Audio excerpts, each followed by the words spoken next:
everyone, it's your favorite couple again, Fidel and Nikki. So today we are going to be talking about child labor. It's unfortunate that in the world of today, underage children are used for both paid and sometimes unpaid form of work. What do you think? Yes, it's really sad that such things still happen in the world of today.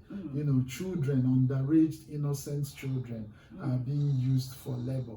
You know, sometimes paid, sometimes not paid. But it doesn't matter whether they are paid or not. The fact remains that they are underage. You know, they are children that shouldn't be used for labor. That's true. It's really sad. It is sad. Let's start. What is child labor? Well, child labor is the use of children in industry or business, especially in an illegal or in an inhumane manner, right? And whenever we talk about child labor, the situation in Nigeria comes to mind where children are, you know, given trays of goods to go and hawk in the street, to go and sell in the street. That's child labor. That's wrong. But it's not limited to that. You know, there are other things like enslaving children, right? And child trafficking still exists in the world of today.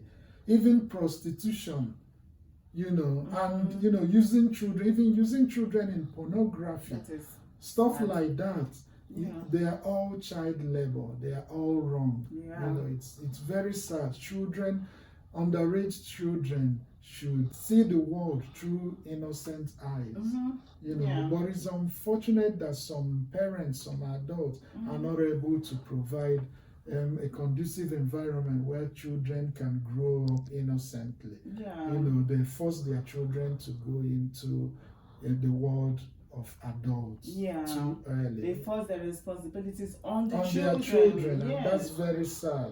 You know. So, you know, most people don't know about the danger of this child labor. Let's talk about the dangers, right? The first danger is it deprives children of their childhood. Yes, it does. It deprives children of their childhood. Childhood should be a period that, you know, everybody should be able to look back on and smile. It should be like a period of carefreeness, a period of happiness, where you look at the world through innocent and rosy spectacles, right?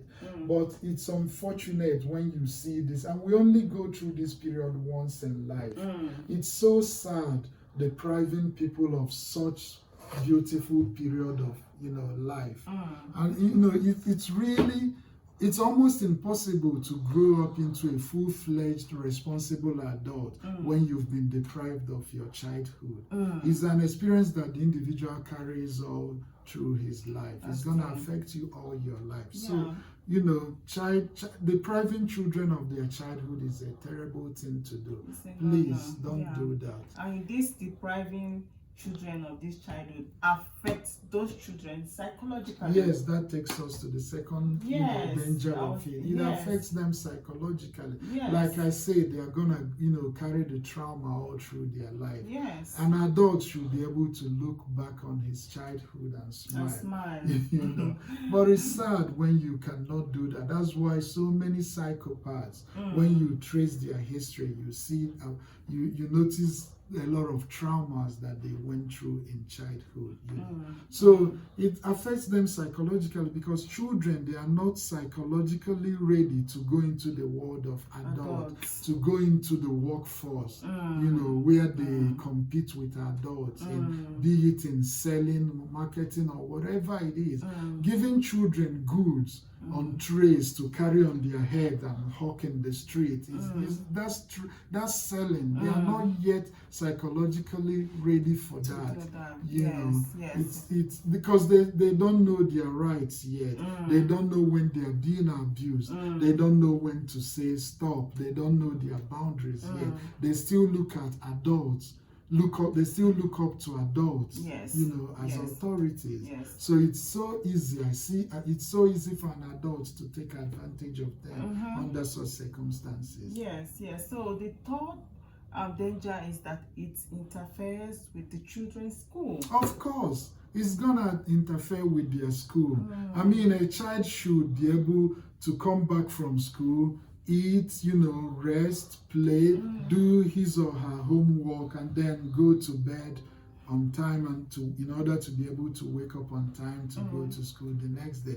But when after school his mother sends him out in the street to go and hustle, to go and hawk, to go and sell stuff, he's gonna, be so tired by the evening. When he comes back home, there'll be no time for him to do his homework, no time for him to study, no time for him to play with other kids. Yes, so he's gonna go to bed very tired, and in the morning he's gonna be forced to wake up. And children, need more sleep hours than adults.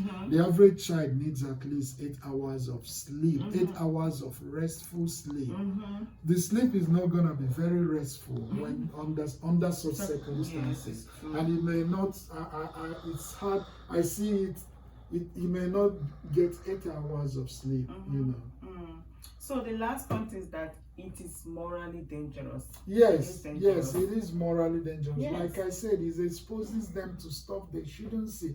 Children should not be allowed to stay in the midst of adults without their parents or without their family member or without somebody watching them, a teacher or somebody, keeping an eye on them, because the person knows that it is his responsibility to keep them away from certain things.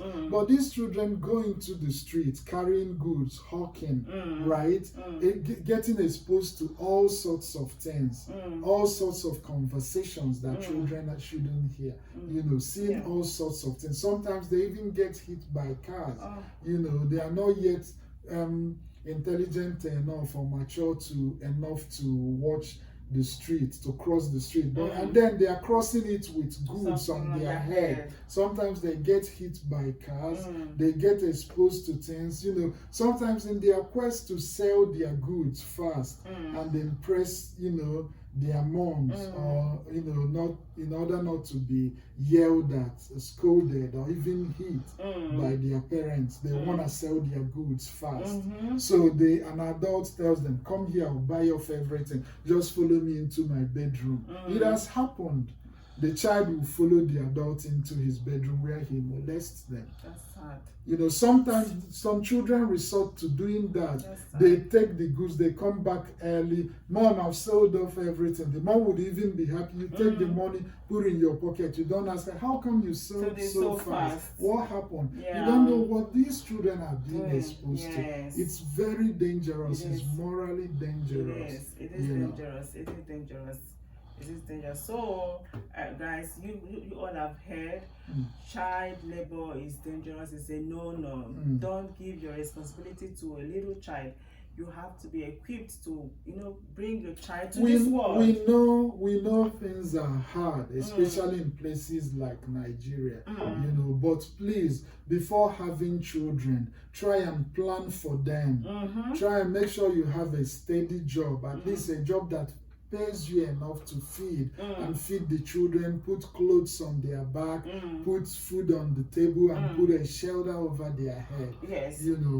Try and make all these plans, provisions before you have children. Yes. Don't just have children and see them as means to make money. No. Don't give them bread, akara, stuff to go and hawk in the street, pure water, stuff like that. It's not good for the child's development.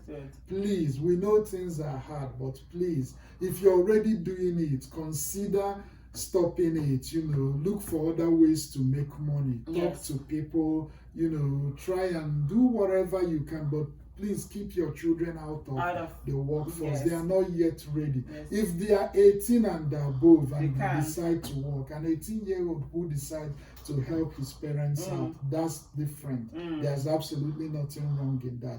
But when they are not yet 18 and they are being forced to go and work, that's unfair. That's wrong. That's child labor. Please. So that's it for today, you all. Thank you for watching our video. Subscribe to our YouTube channel. Follow us on Facebook. Invite your friends. Fidel and Nikki, Fusion Media. You gotta love us. Bye.